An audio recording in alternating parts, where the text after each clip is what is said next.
নমস্কার, আমি কবিতা কবিতার কলতান থেকে আমার সবাইকে স্বাগতম। বড়দেরকে প্রণাম জানাই, ছোটদেরকে অনেক অনেক আদর আর ভালোবাসা জানালাম।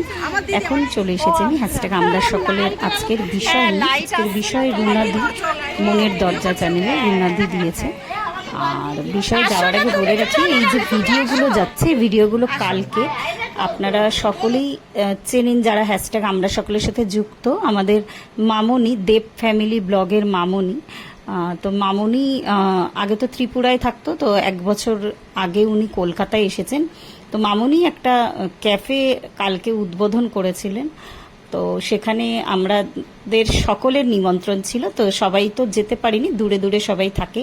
তো আমরা যারা কলকাতায় কাছাকাছি থাকি, তো আমরা গেছিলাম প্রত্যেকে, আমি, মধু, আবিরাদি।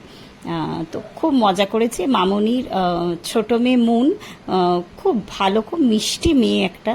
তো মুনের কালকে বার্থডেও ছিল, আর এই ছবিগুলো যাবে আর কি। তো ছবিগুলো যেতে যেতে আর সত্যি ভীষণ, মানে এরা এত প্রাণের কাছে না। মামনিকা আমি আগের জুনে মামনির ফ্ল্যাটে গেছিলাম, আবার এই জুনে মানে 1 বছর বাদে আমি মামনিকে দেখলাম, মানে ভেতরটা আনন্দে ভরে গেল। আবিরাদি, মধু সবাই হাত নাড়াচ্ছে। তো এটা যেতে যেতে আমি আজকের টপিকটা বলে দিই। আজকের টপিক রুনাদি যেটা দিয়েছেন, আর খুব সুন্দর বিষয় একটা, যে ভবিষ্যতে প্ল্যানিং কি যদি আমি বিছানায় শয্যাশায়ী হয়ে যাই। আমি একটাই কথা এই পরিপ্রেক্ষিতে বলতে পারি, এই ক্ষেত্রে প্ল্যানিং মানে সবার আগে যেটা থাকতে হবে সেটা হচ্ছে অর্থনৈতিক বা ফিনান্সিয়াল স্টেবিলিটি আর কি। তো তাহলে বিছানায় পড়ে থাকাটা ভীষণ কষ্টকর শারীরিকভাবে, মানসিকভাবে, কিন্তু অর্থনৈতিক সম্বল থাকলে না, তখন যে কেউ তোমাকে দেখাশোনা করবে বা সেবা যত্ন করবে, সেটাই কিন্তু কোনো খামতি হবে না। তো সেই প্ল্যানিংটা করার জন্য যেটা দরকার সেটা হচ্ছে আর্নিং করা। যদিও সেই আমরা ভবিষ্যতের কথা ভেবে আর কি সেইটুকু যদি আমরা জমিয়ে রাখি, সেটা একটা আলাদা ব্যাপার। কিন্তু আমি বলবো যে যাদের সেই পর্যাপ্ত অর্থনৈতিক সম্বল নেই, তো তাদের ক্ষেত্রে তো কি করতে হবে এখানে, মানে আমরা জানি না আমরা কি নিয়ে এসেছি, পূর্বজন্মের কি কর্ম নিয়ে এসেছি আর কি। তো এই জন্মে সবসময় তো আমরা চাই যে ভালো কর্ম করে যেতে, নিরন্তর ভালো কাজের মধ্যে, ভালো চিন্তার মধ্যে, ভালো ভাবনার মধ্যে থাকতে। এবার ঈশ্বরের আর কি জানি না আর কি কি ব্যালেন্স আছে আর কি তার ব্যালেন্স শিটে। তো আমি নিজের কথা বলছি, আমি যদি পড়েও থাকি তো মানসিক জোরটা চেষ্টা করব বজায় রাখার মতন, চেষ্টা করব যাতে মানসিকভাবে আমি স্ট্রং থাকি। এবার অনেকের তো মানসিক ভাবনা চিন্তার শক্তিটাও চলে যায়। তো এই প্ল্যানিং মানে এইটার বিষয়ে আর আমার মনে হয় না মানে আমার ভান্ডারে আর কিছু আছে বলার মতো। ওই একটাই হচ্ছে অর্থনৈতিক সম্বল, আর পুরোটাই তার ওপরে, তার পরিচালনায় আমরা যেহেতু চলছি, টোটালটাই তার ব্যাপার আর কি।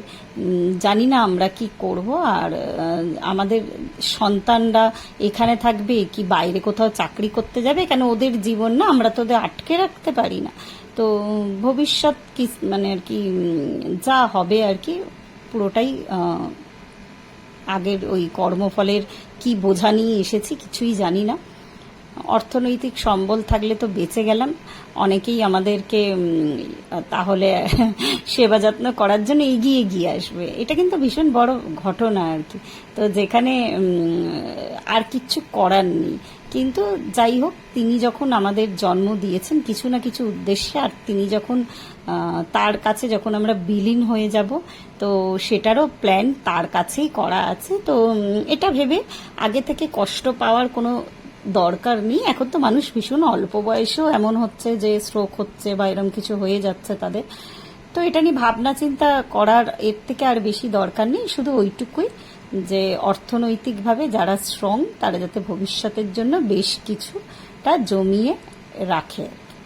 তো আজকে এই পর্যন্তই বললাম। আচ্ছা, মামুনির দোকানটার নামটা বলে দিই। দোকানটার নাম ভোজন আড্ডা। এখানে এখনো লাইট আর কি বা সাইনবোর্ডটা আছে, দেখা যাচ্ছে না। আরও ডেকোরেশন হবে। কালকে জাস্ট মুনের জন্মদিন ছিল, তাই জন্য ছোট্টভাবে উদ্বোধন হয়েছিল। আর মামুনির সিংহবাড়ি মানে বাইপাস সিংহবাড়ির কাছে এই ভোজন আড্ডার আর একটা ব্রাঞ্চ আছে আর কি।